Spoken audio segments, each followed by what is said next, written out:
Number one, but the one everyone's talking about. Okay. Kristaps. Jimmy loves this one. Okay. I don't love it. I don't. It works. Hate it, so ultimately, this is the easiest one. Okay, it's the easiest one, because it's player for player. Who wants to do this? Sharad's face is saying yes. I think. Yeah. Is that what that expression is? Oh, that would be help to the no. I'm out.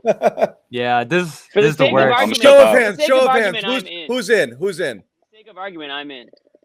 I'm in. Even though I just said that. You I like didn't it, John? No, but I'm gonna take a sip of my coffee. For all of the reasons I've stated, one, I told you my answer is going to be yes to almost every one of these trades. Let me ask you something, Bobby, since you brought it up. How does the Porzingis fit compare to the Kemba fit? I would say it has to be a better fit. He's a better scorer. He's more efficient, better shooter at this point. But everywhere else he fails. He still keeps your defense bad. He doesn't play with size at this point in his career. Can he get up the floor? Doesn't bring a post presence. He's playing the 4. I've never really seen him play the 5 that much, at least in recent years. And he brings injury concerns. Major injury concerns. He's not the Knicks Kristaps anymore. But what happens? It hasn't been for a long time since he was with the Knicks. So Tatum moves to the 3, Brown moves to the 2. Yeah, and So it's now awkward. You've got Tatum. I don't hate Tatum at the 3. I don't hate Tatum at the 3. No, I just think Porzingis at the 4 is really awkward at this point. I don't like Porzingis at the 4, 5, bench, 7th man. No. And Why? he brings a unicorn. personality too that you got to be worried about there too, with the way he seems to be beefing with Luka a little bit. You there. can't be beefing with Luka. Here's the thing about the Luka beef. If Porzingis actually played like the second best player on that team, there would be no beef. That's the problem. Yeah, he should be the second best player, but he plays more like the 4th best player. You are going to have problems with your best player when you aren't getting it done. Here's a thought: how about making open shot when your best player got freaking black tape all over his damn body and can barely walk? How about making open shot to help your boy out? But I gotta point out, guys. I mean, we're talking about him like he's completely broke ass. Like the year before his the year 25. Just wait. The year before his injury. The year before his injury, he scored 23 points a game. Okay. And he shot 44% from the field, 39 from 3. Okay. And he had 6 rebounds a game. Last 2 years, he's been 20 and 10 with this year. He shot his best field goal percentage of his career and shot nearly 40% from 3 as well. I'm still kind of missing where Porzingis is broke ass. Like defense.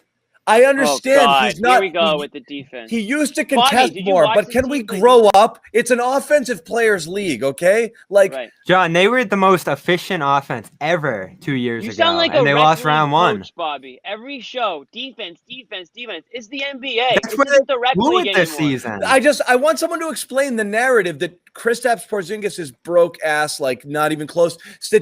He was an absolutely more than serviceable player. He was probably their second best offensive weapon this year. He's not. The ceiling isn't as high as what you envisioned he could potentially be, as both a guy who could, contest shots and stretch it out and shoot threes and be 7 feet tall and just a real problem. But he's still a 7-footer that shoots nearly 40% from 3 and can score. Like that's not fine.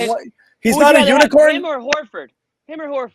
Horford by far. We'll get into Horford. But see, that's the thing. Yeah. Horford by far. What are you talking about? Why Horford by far? That makes Why no by sense far? to me. Because he plays by defense. far. He brings a lot of stuff. I wouldn't say need. by far, but I think I prefer that. And I know obviously. What you already know what you've already done this with Horford. You know exactly what he brings and exactly. And what what if I tell you this? Well, right? It went well, Jimmy. Like. It went well.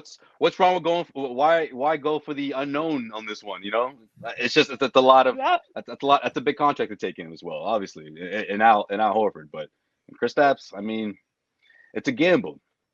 He signed through 2024. He's 25. When you're not a great team, you have to gamble.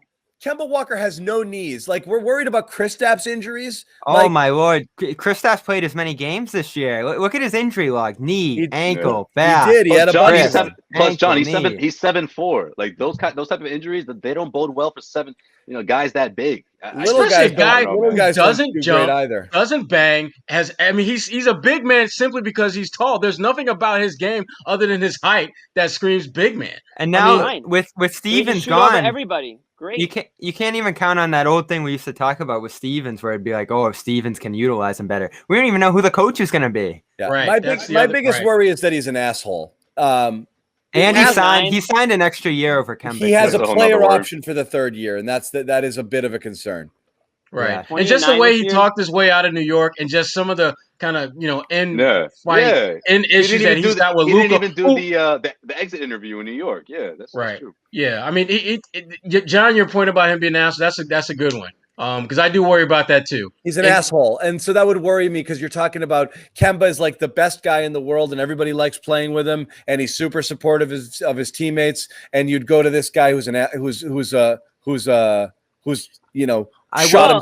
shot himself out of 2 destinations and might be beefing with stars and management of players.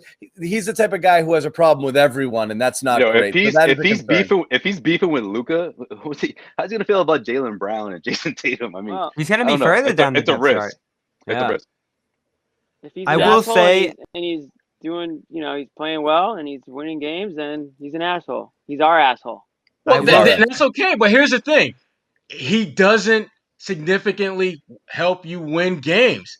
That's why New York didn't work out. That's why Dallas would be open to the idea of moving him, because that team with him, they're okay, but he doesn't take them to the level that they need to in order to be a better team. All right, so we're sticking with, because we're going to move it along. We're sticking with 3 hard no's, and Jimmy and I, just for the sake of argument or for actual sake. That's Jimmy's guy. I'm like 51-49, maybe a little bit more. I'll give you this, John. This is the most likely of all the deals to get a yes. And has the highest upside. I would strongly consider it. Totally. Highest upside, 100%. Most likely of the deals. And no picks. Hi, guys. Cedric Maxwell here. I want to take a minute to tell you about Marigold Medical. I'm used to keeping my body in great shape, but with arthritis, even the most simple, everyday tasks became unbearable. As soon as I called Marigold Medical, I knew I was in good hands. No drugs, no surgery, just an experienced team of caring professionals that wanted to get me back to doing the things I love. Make the call to Marigold Medical and get back to pain-free life.